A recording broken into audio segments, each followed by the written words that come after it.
hermanos, muy buenos días. ¿Cómo están todos? Espero que estén todos bien en el Señor, como siempre. Hoy quiero que meditemos juntos un versículo de la Biblia, el libro de Hechos, capítulo 16, versículo 26. El libro de Hechos, capítulo 16, el versículo 26. Primero, vamos a verlo. Entonces, sobrevino de repente un gran terremoto, de tal manera que los cimientos de la cárcel se sacudían, y al instante se abrieron todas las puertas y las cadenas de todos se soltaron. Si leemos la Biblia, podemos encontrar montones de historias llenas de la providencia de Dios, y aunque no aparece nada de la palabra providencia directamente en la Biblia, podemos percibirla y confiar en ella a través de los acontecimientos y las historias de la Biblia. Por ejemplo, la historia de José, quien pudo haber sido el gobernador de Egipto, que nos toca el corazón, la historia de Ruth y la de la reina Esther, y hay aún más en la Biblia, ¿no es así?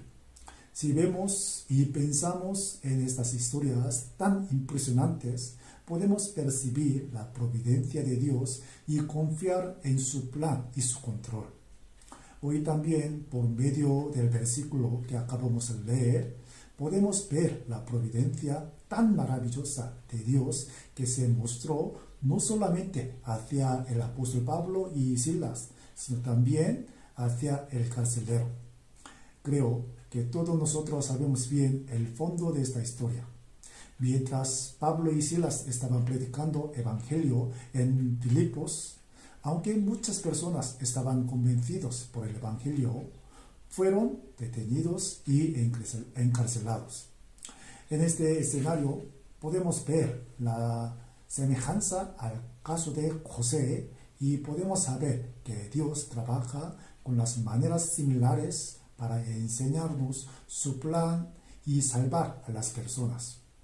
Vamos a imaginarnos, si no se hubiera encarcelado José, ¿cómo habría podido ser el gobernador? ¿Y cómo habría podido salvar a su familia? ¿Y cómo se habría multiplicado el pueblo de Israel tan numerosamente? Si pensámoslo bien, podemos sentir la providencia de Dios y que su plan es más grande de lo que pensamos y que su destino puede alcanzar más allá de nuestra expectativa. En el caso del apóstol Pablo, nos enseña lo mismo. Si no hubiera sido encarcelado, ¿cómo habría podido conocer al carcelero? ¿Cómo le habría podido enseñar sobre el Evangelio y Jesucristo? Y aún más, ¿cómo habría podido levantarse la iglesia de Filipos? Para el apóstol Pablo y Silas, personalmente, esta experiencia de prisión fue muy dura y difícil. ¿Qué hicieron ellos? Solo predicaron el evangelio según el mandato del Señor, obedeciendo su voluntad. Pero, ¿cuál fue la consecuencia? Fueron detenidos como criminales y fueron azotados mucho y encarcelados en el calabozo muy profundo y oscuro. Parecía que ya perdieron la esperanza. Parecía que solo les esperaba la condenación. Pero, ¿qué les pasó? Todos nosotros sabemos muy bien el resultado. De verdad, muy impresionante. ¿No es así?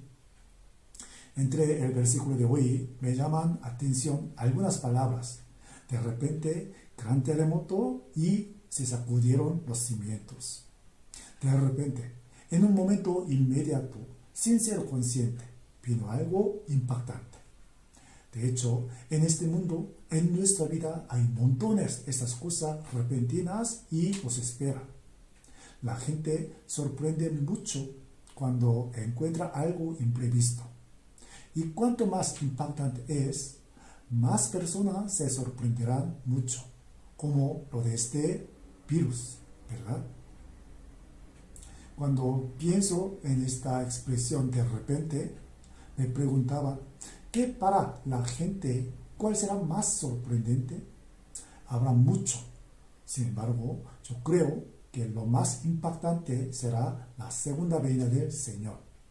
De repente vendrá el Señor y de repente se asustará muchísimo la gente y de repente cambiará el mundo entero. Aunque vivimos en un mundo incertidumbre, sabemos perfectamente lo más cierto.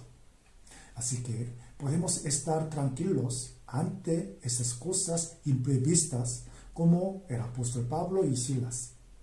Les llegó muy gran tribulación, pero ellos pudieron cantar himnos. Les llegó gran terremoto, pero estuvieron muy tranquilos. Se sacudieron los cimientos del cárcel, pero ellos no se asustaron nada de nada. Entonces, ¿por qué ocurrieron estas cosas? ¿Y para quién? ¿Para Pablo y Silas? Sí, claro, fueron para ellos.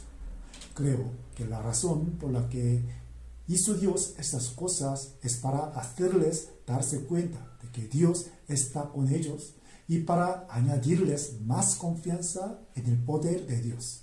Pero pienso personalmente, para ellos no hacía falta tanto estas cosas porque sin estos incidentes, Dios podrá sacarlos.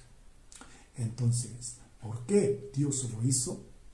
Creo que un motivo más llamativo de este acontecimiento es que fue para el carcelero. Al principio, él pensaba que Pablo y Silas eran molestos para los romanos, aunque no fueron criminales. Y Pablo y Silas no le dieron ninguna importancia a él. ¿Qué creen ustedes? Mientras estaba escuchando los cantos de Pablo y Silas en la plena noche, ¿cómo habría pensado él sobre ellos? Son muy agradables, los cantos son muy bonitos. De verdad, el Dios que les puso aquí, el calabozo, existe y ese Dios es muy digno de recibir la alabanza por lo que hizo por ellos. ¿Habría pensado de esta manera? No lo creo. Por el contrario, muy probablemente habría pensado que fueron locos, se perdieron la cabeza y el Dios que les puso en la cárcel no existe. ¿No es así? Por lo tanto, para cambiar su pensamiento tanto sobre Dios como ellos, Dios hizo estas cosas tremendas. Gran terremoto, se sacudieron los cimientos, las puertas se abrieron, las cadenas se soltaron de repente e inmediatamente. De hecho, para el carcelero, esas cosas fueron muy desesperadas. Muy probablemente habría pensado que perdió la esperanza de vivir por esas cosas. Por eso iba a suicidarse. Sin embargo, muy agradecidamente, a través de aquella situación tan desesperada, él ganó la oportunidad muy preciosa de conocer al Salvador Jesús y recibió la salvación.